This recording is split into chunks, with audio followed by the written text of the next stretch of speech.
The Honourable the Minister of Transportation and Works.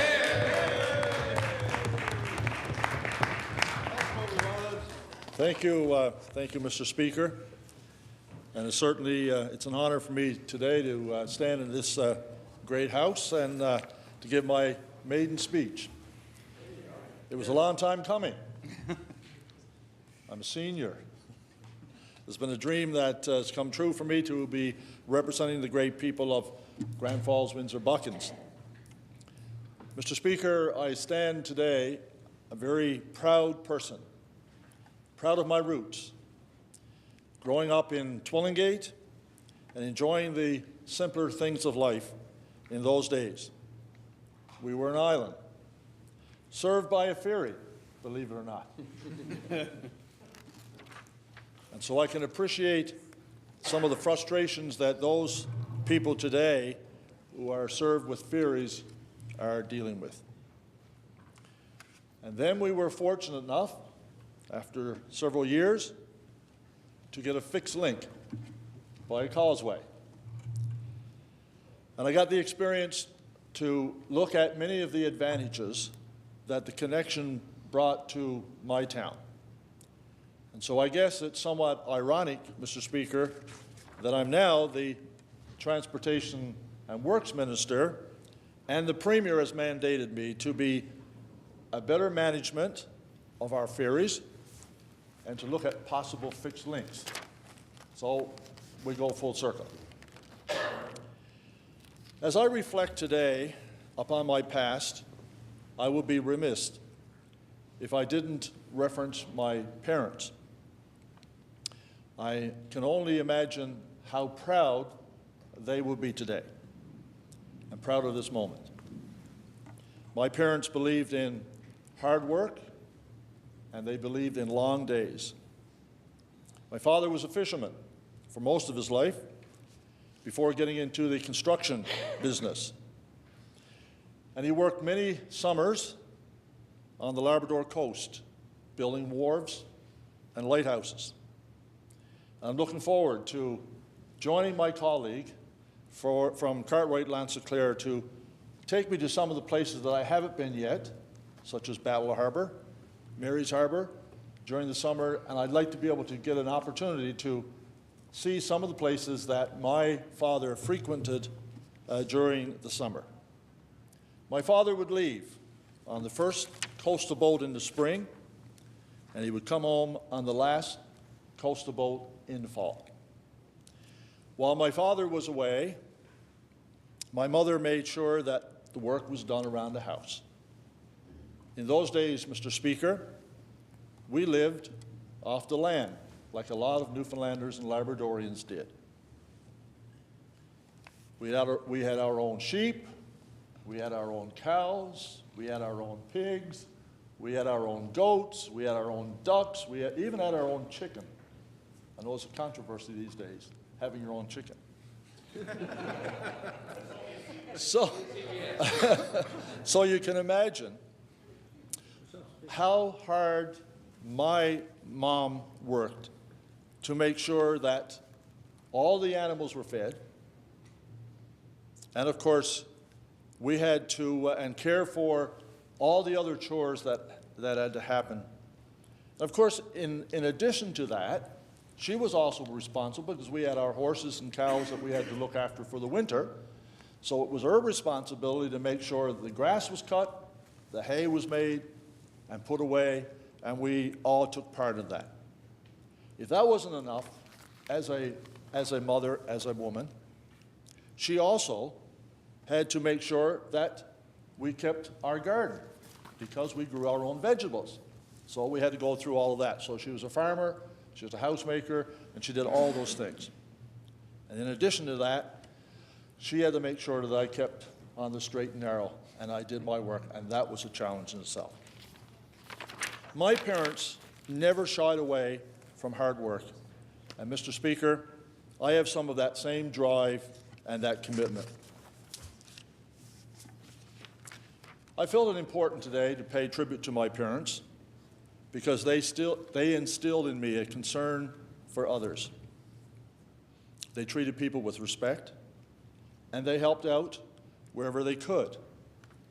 Both of my parents have now since passed away. I actually lost my father about a year before his actual physical death to the dreaded disease of Alzheimer's.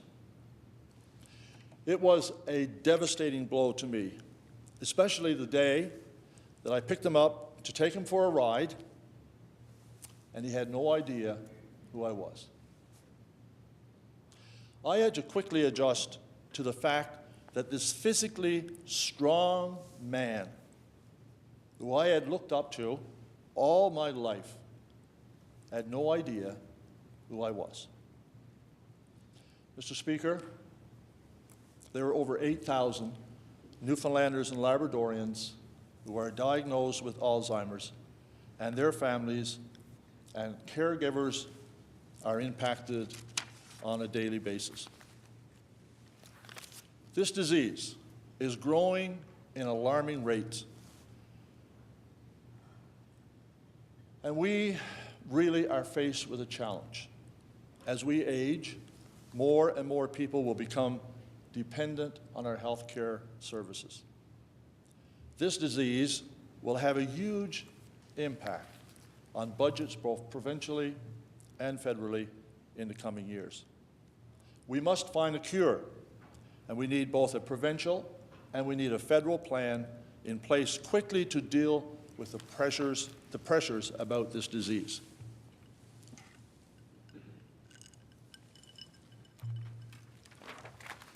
I salute all the caregivers that are providing countless hours of support to their loved ones. The pressure and the strain sometimes can be unbearable, but you need to realize there is help in our communities. It was for that reason that I volunteered for many years with both the Newfoundland Labrador Alzheimer's Society, where I served as president, and the National Alzheimer's Society, where I served on the board of directors. I want to thank many of my colleagues in this House who have supported us in the past through our coffee breaks. And I look at our chair of our committees, Speaker, Deputy Speaker, and Chair, and our Walk for Memories. I want to salute the staff at our provincial office on Topsail Road, and especially our Executive Director, Shirley Lucas, who work above and beyond what is expected as an employee to help those who are in need. It's help for today, and it's hope for tomorrow. I ask all of my honourable colleagues to reach out to someone that you know who is affected by this disease and give them an encouraging word. My mom carried the heaviest load as a caregiver, and she was one who insisted that we keep our father at home when he should have been in a long-term care facility. She was a dedicated and committed wife who spent many years by my father's side. She was fortunate to have a few good years after he had passed away, and she lived until 95. After completing my university training, I started my career in central Newfoundland. I moved to Windsor and accepted a principal's position in Badger and worked there for 9 great years before moving on to Grand Falls Academy. Working with young people was probably the most rewarding career I could have wished to have. Knowing at the end of a career that you have helped young people to become outstanding citizens cannot be measured in words. This was truly fulfilling to me. In 1991, an historic event occurred. The towns of Grand Falls and Windsor amalgamated. And this year, Mr. Speaker, the town of Grand Falls, Windsor is celebrating 25 years of amalgamation.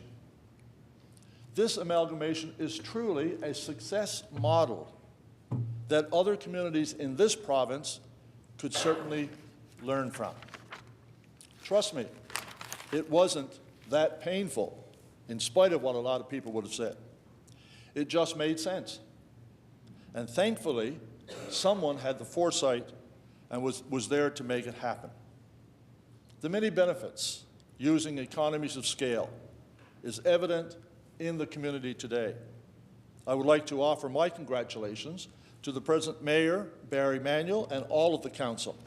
I had the honor of serving 8 years as councillor and 6 years as mayor. Thoroughly enjoyed it and found it very rewarding.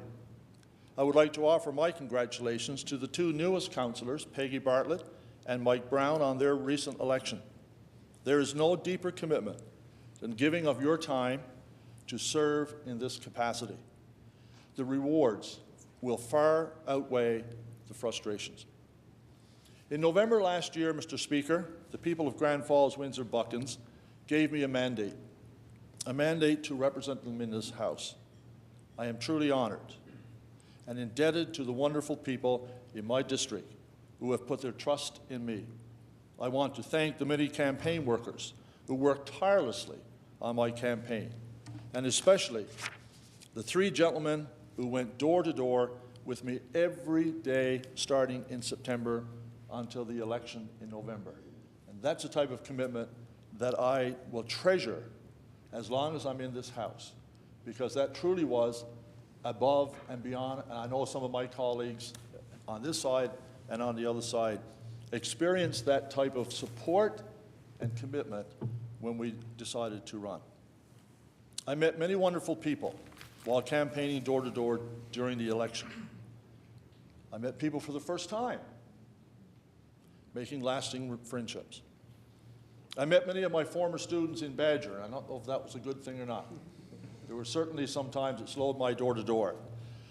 But it was great to be able to see students that I had as very young people, now outstanding citizens and adults. And I certainly cherish that moment.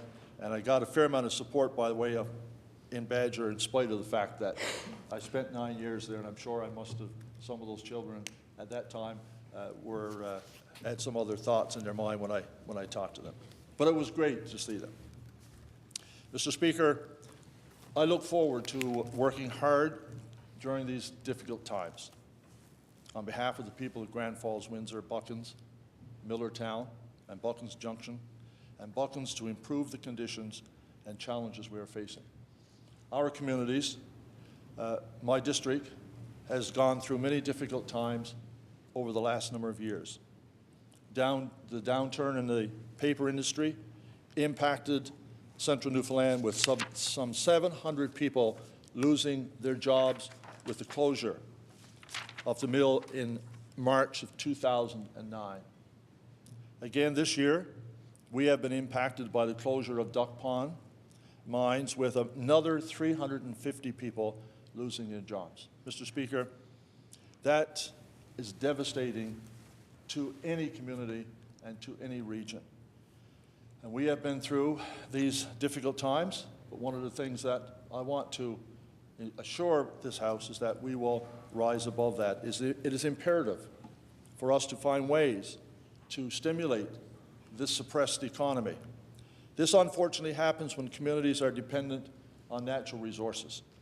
However, Mr. Speaker, the people in my district have been resilient in the past, and I have the confidence that we will find a way to diversify our economy.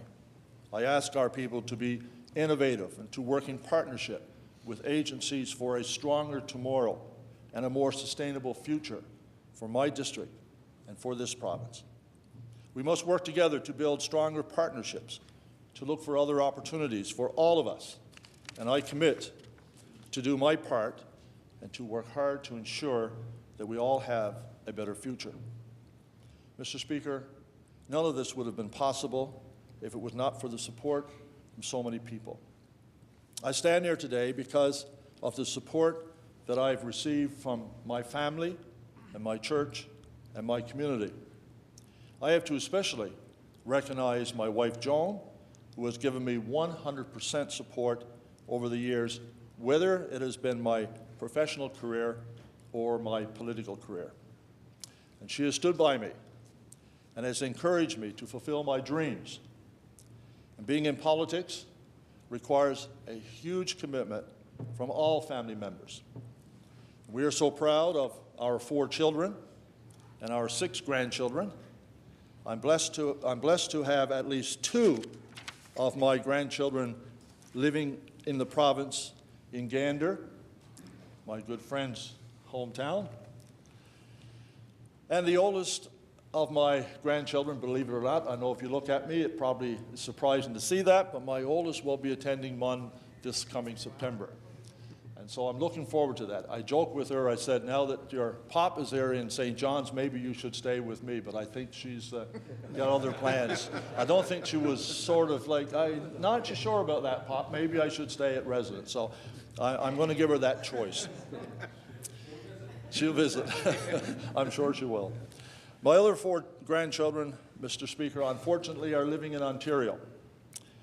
And I would love to have them here in the province. However, we all know that, you know, having 4 children, I have 2 now living in Newfoundland and Labrador, and of course my other 2 are in Toronto, and all of the are gainfully employed and are professionals in the city of Toronto. And I know that it's always great to visit, but I would love to have my other 4 grandchildren in Newfoundland and Labrador. But I don't, and that's the way we have it.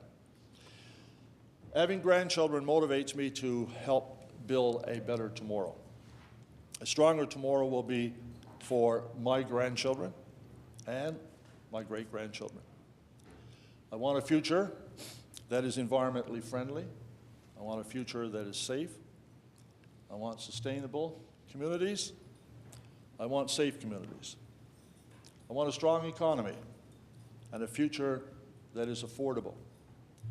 It is for this reason that I pledge to work hard to position this province where it should be. A province that is not strapped with debt and no hope, but a province that is rich in resources, is inclusive, and giving hope to our youth. Mr. Speaker, I call upon all members of this House to help build that future. Thank you very much, Mr. Speaker.